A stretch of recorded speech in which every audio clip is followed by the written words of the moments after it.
الحمد لله رب العالمين والصلاة والسلام على أشرف الأنبياء والمرسلين أما بعد فأعوذ بالله من الشيطان الرجيم من همزه ونفخه ونفسه بسم الله الرحمن الرحيم رب اشرح لي صدري ويسر لي أمري واحلل عقدة من لساني يفقه قولي اللهم انفعنا بما علمتنا وعلمنا ما ينفعنا وزدنا علما فبشر عبادي الذين يستمعون القول فيتبعون أحسنه أولئك الذين هداهم الله وأولئك هم أولو الألباب أعوذ بالله من الشيطان الرجيم بسم الله الرحمن الرحيم ألف لام ميم تنزيل الكتاب لا ريب فيه من رب العالمين. یہ سورۃ السجدہ ہے، اسے بھی سورہ السجدہ کہا جاتا ہے، اور قرآن کریم کی ایک اور سورت کو بھی سورہ سجدہ کہا جاتا ہے۔ دونوں میں فرق کرنے کے لیے دوسرے کی سورت کو سجدہ کہتے ہیں،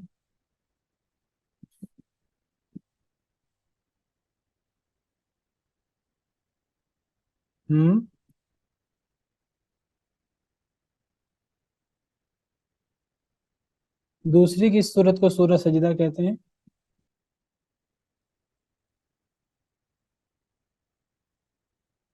جی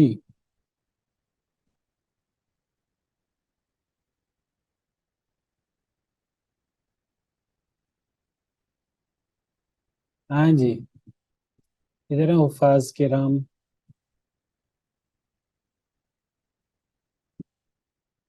اور کس سورت کو سورۃ السجدہ کہتے ہیں؟ حامیم سجدہ۔ حامیم سجدہ، جی بالکل ٹھیک، شاباش۔ اس کو سورہ حامیم سجدہ بھی کہتے ہیں، سورہ فصلت بھی کہتے ہیں۔ تو یہ 40 نمبر سورت ہے، سورہ فصلت۔ عربی قرآنوں میں اسے سورہ فصلت کہتے ہیں، تو اسے سورہ حامیم سجدہ بھی کہتے ہیں۔ اس کو حامیم سجدہ کیوں کہتے ہیں؟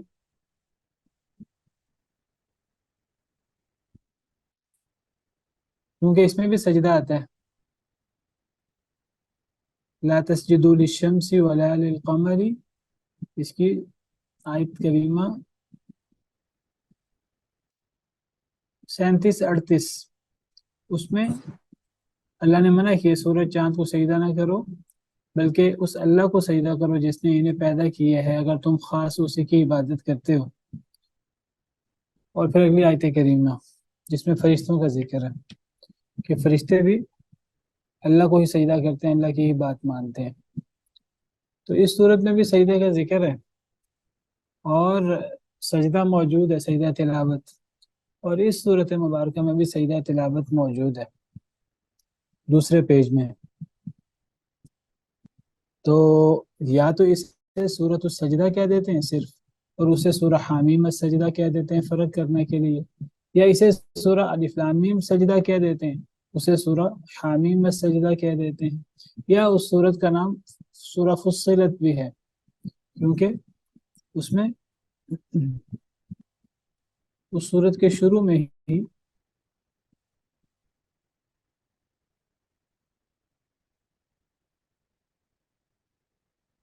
فصلت کا ذکر موجود ہے۔ حامیم تنزیل من الرحمن الرحیم کتاب فصلت آیاتہ، تو اس کو سورہ فصلت بھی کہتے ہیں۔ سورہ سجدہ جو ہم نے آج شروع کرنی ہے، اس سورت کی کوئی فضیلت، کوئی خصوصیت؟ السلام علیکم۔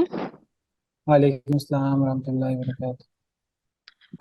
سر سورہ لقمان کل پوری کمپلیٹ ہو گئی تھی، یہاں 35 والی آیت رہ رہی تھی میرے خیال میں، کیونکہ 34 تک ہوا تھا۔ پہلا ہم نے مکمل کر لیا تھا۔ سر یہ والی تھی نا، اللہ تعالیٰ کے پاس قیامت کا علم ہے، وہ آپ نے ایکسپلین کی تھی پورے لیکچر میں۔ یہ 34 ہی آخری آیت ہے۔ اچھا سوری، ٹھیک ہے، مجھے لگا 35 ہے، سوری۔ جی جی تو اس صورت کی کیا فضیلت ہے السجدہ کی؟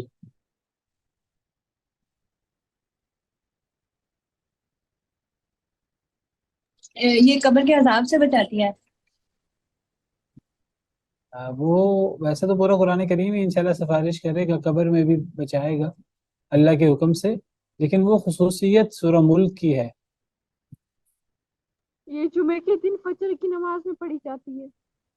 جی شاباش. جمعے کے دن فجر کی نماز میں 2 صورتیں پڑھنا مسنون ہے. صحیح بخاری کی حدیث میں آتا ہے کہ نبی کریم صلی اللہ علیہ وسلم جمعے کے دن فجر کی نماز میں پہلی رکعت میں سورہ الف لام میم سجدہ اور دوسری رکعت میں کون سی صورت پڑھتے تھے؟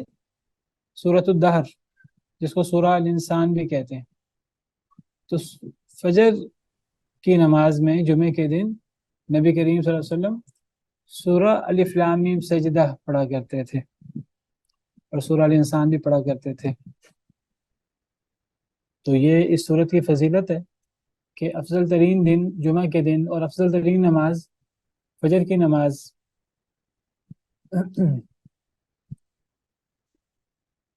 تو اس میں نبی کریم صلی اللہ علیہ وسلم اس صورت کریمہ کی تلاوت کرتے تھے.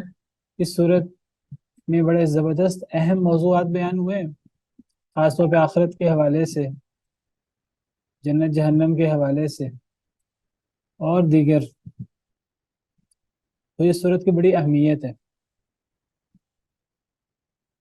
اور اس صورت کو پڑھنا چاہیے، سنت ہے. اس کو زیادہ پڑھنا چاہیے فجر کی نماز میں جمعے کے دن. کئی لوگ نہیں پڑھتے، لمبی صورت ہے، تقریباً 1 پیج 2 پیج اور تیسرا پیج بھی مکمل ہے، 3 صفحات. تو 3 صفحات ایک رکعت میں پڑھنا، بہرحال کچھ لوگ اس کو بہت لمبا سمجھتے ہیں تو نہیں پڑھتے فجر کی نماز میں. کچھ تو کہتے ہیں نہیں ہم نے سنت پہ عمل کرنا ہے تو وہ اس کا کچھ حصہ پڑھ لیتے ہیں، شروع کا کچھ حصہ یا آخر کا کچھ حصہ پڑھ لیتے ہیں. اصل مسنون کام کیا ہے؟ پوری صورت پڑھنا، پوری صورت پڑھنی چاہیے پہلی رکعت میں. یہ نہیں کہ دونوں رکعتوں میں جمعہ کے دن فجر کی دونوں رکعتوں میں ہم یہ صورت مکمل کریں. ہاں جی، آپ میں سے جو لوگ مرد حضرات جو ہیں آپ بتائیے آپ کی مسجدوں میں جمعے کے دن فجر کی نماز میں یہ صورت پڑھی جاتی ہے؟ اگر پڑھی جاتی ہے تو آپ لوگوں کو یاد بھی ہوگی کافی حد تک. جی استاد محترم، لیکن بعض جگہوں پہ ہوتا ہے یہ کہ وہ آخری کیا ہوتا رکوع ہے؟ چھوڑ کے پڑھ لیتے ہیں، بعض جگہوں پہ پوری بھی پڑھی جاتی ہے. تو صحیح کیا ہے، ہونا کیا چاہیے؟ ہونا یہ صحیح تو وہ چاہیے کہ پوری نہیں ظاہر پڑھنی چاہیے. پہلی رکعت میں پوری یہ سورہ سجدہ اور دوسری رکعت میں پوری سورۃ الدہر پڑھنی چاہیے. یہ سنت ہے نبی صلی اللہ علیہ وسلم کی. جی، لیکن یہ اپن حرم میں بھی کئی دفعہ پڑھی جاتی ہے، کئی دفعہ نہیں پڑھی جاتی جمعہ والے دن. جی حرم حرم میں میں بھی ہر جمعے کو نہیں پڑھی جاتی، مطلب یہ والی سورت. بہرحال دیکھیے وہ اب حرم ہو یا حرم کے علاوہ جہاں بھی ہو تو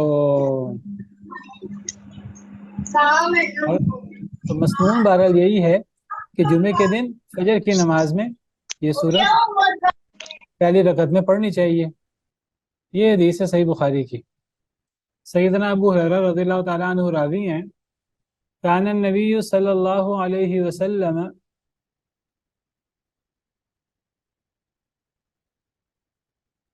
یقرأ فی الجمعۃ فی صلاۃ الفجر. نبی کریم صلی اللہ علیہ وسلم جمعے کے دن فجر کی نماز میں الف لام میم تنزیل السجدہ پڑھتے تھے اور حل اتی علی الانسان پڑھتے تھے. صحیح بخاری کی حدیث ہے. تو اس سے پتہ لگتا ہے کہ نبی کریم صلی اللہ علیہ وسلم جمعے کے دن فجر کی نماز میں پہلی رکعت میں پوری سورہ سجدہ اور دوسری رکعت میں پوری سورہ الدہر، جس کو سورہ الانسان بھی کہتے ہیں، یہ حل اتا